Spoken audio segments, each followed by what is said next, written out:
India Britain இடையிலான விரிவான பொருளாதாரம் மற்றும் வர்த்தக ஒப்பந்தம் இன்று முதல் அமலுக்கு வந்துள்ளது. சமீப காலங்களில் இந்தியா மேற்கொண்ட மிகப்பெரிய இருதரப்பு வர்த்தக ஒப்பந்தங்களில் ஒன்றாக இது கருதப்படுகிறது. இதன் மூலம் 99% இந்திய பொருட்கள் பிரிட்டன் சந்தையை வரியின்றி அணுகும் வாய்ப்பு கிடைத்துள்ளது. இதனுடன் இரட்டை சமூக பாதுகாப்பு பங்களிப்பு தவிர்ப்பு ஒப்பந்தமும் நடைமுறைக்கு வந்துள்ளது.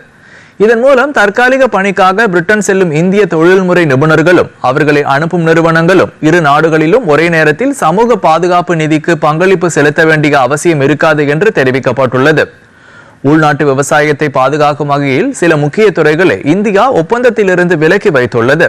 அவற்றில் பால் மற்றும் பால் பொருட்கள், தானியங்கள், சிறு தானியங்கள், சமையல் எண்ணெய், எண்ணெய் வித்துக்கள், ஆப்பிள், பல்வேறு காய்கறிகள் ஆகியவை அடங்கும். இந்த ஒப்பந்தத்தால் விவசாயிகள், உணவு பதப்படுத்தும் நிறுவனங்கள், மீனவர்கள், ஜவுளி, தோல், காலணி உற்பத்தியாளர்கள், குறு, சிறு மற்றும் நடுத்தர தொழில் நிறுவனங்கள், ஸ்டார்ட் அப் நிறுவனங்கள், மகளிர் தொழில் முனைவோர், தகவல் தொழில்நுட்பம் மற்றும் பிற சேவைத்துறை நிபுணர்கள் பயன்பெறுவார்கள் என்று மத்திய அரசு அறிவித்துள்ளது.